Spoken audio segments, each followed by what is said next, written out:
So how is a personal manager paid? Usually a personal manager receives a commission or a percentage of the artist's earnings.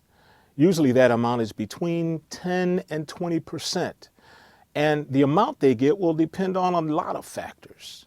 It could depend on the leverage of the manager, the experience of the manager. Most experienced managers that have leverage with record companies, publishing companies, might charge a commission of 20%. Whereas you might have a new manager that's coming in, one of the friends of the band that says they're really going to work hard and they're going to charge less than that experienced manager if the band gives them a chance. They might charge 10%.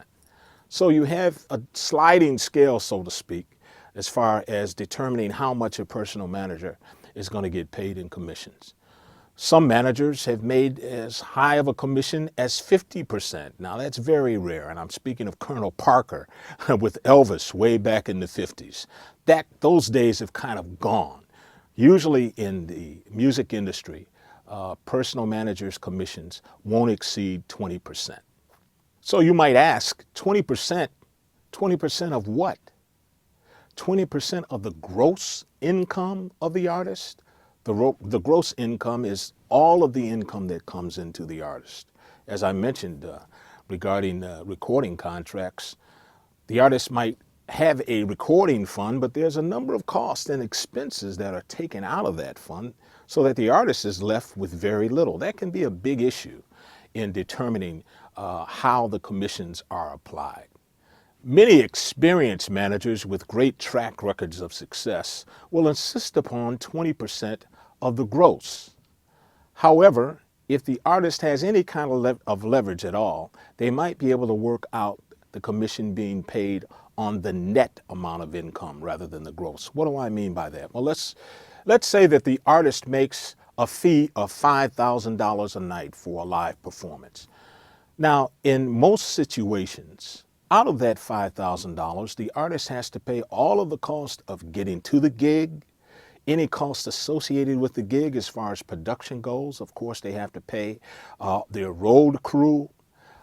They have to pay their booking agent or talent agent. We're going to talk about that, usually 10% of that income. If the manager is receiving 20% of the gross of that date, then the manager is going to get a fee of $1,000. The booking agent, of course, gets 10% of the gross as well. That's another $500. So there's only $3,500 left.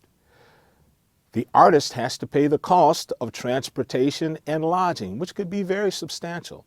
Let's say that that's another $2,500 out of the $3,500. Let's say that this is a band of 4 members.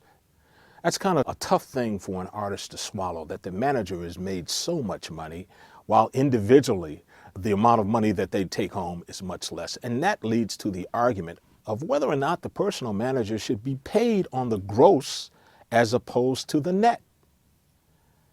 Let's say that the manager is paid on the net rather than the gross. Let's go through those figures. The fee for the date is $5,000. Of course, the talent agent's commission of 10% comes off the top. That's $500, which leaves $4,500. $2,000 is being used for travel and lodging for the artist, which leaves $2,500. That is the net.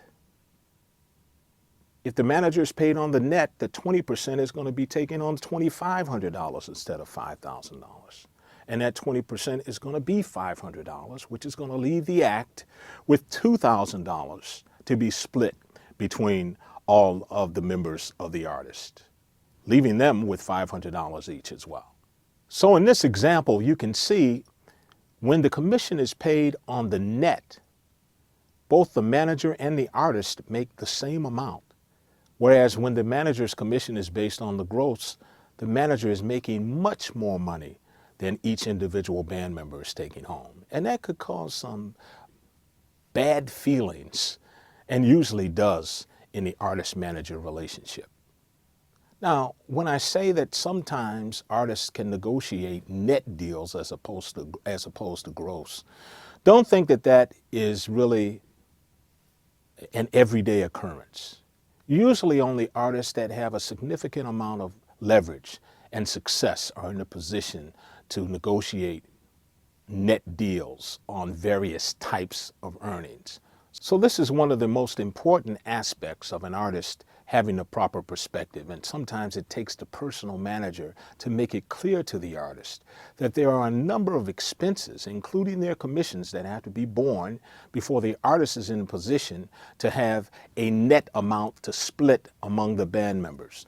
Once again, you're talking about a personal manager's commission of maybe 20%, a talent agent's commission of 10%. We're going to talk about other types of managers and other team members that might also be on a percentage basis with the artist. And the artist needs to be aware that when you have, particularly in live engagements, when you have to take all of the commissions off the top, as well as all of the expenses to actually get to the live performance and perform, it could be substantial.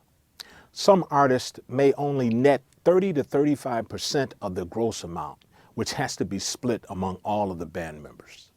And that's before taxes on their share. Earlier in this course, we talked about how dynamic the industry is and how changes have been occurring and are currently occurring in the digital age. Well, the idea of personal managers and personal managers' commissions isn't immune from change. As a matter of fact, I went to a conference a few years ago, and one of the panelists said, you know, if I had my band nowadays, if I had a 4-person band, I would make sure that I would hire a 5th person that didn't play an instrument at all. They were just an expert in social media. And they would become a member of the band. In other words, they would receive an equal share. Well, I gave you the example of Ethan Schiff. I think he's a new jack swing type of manager. And by that I mean he is really coming in and incorporating new elements of the digital age and really helping and assist his client.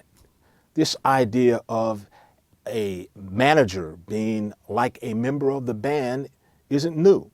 It really goes back to the 70s and 80s. As a matter of fact, the Commodores, which was a great band that included the great Lionel Richie, had a manager, Benjamin Ashburn, who was like the 7th Commodore. There were 6 members of the band, and this person was treated as the 7th member of the band. In other words, his commission was an equal share with the band members of the net amount. That way, he never made more than the band members, and he was even more inspired to try to make better things happen for the band because he knew when they made more, he made more. It'll be interesting to find out if this is a new trend when you have people like Ethan Schiff and other young managers who are working hand in hand, navigating this new digital age for their artists and creating the kind of success that the artists hope to achieve.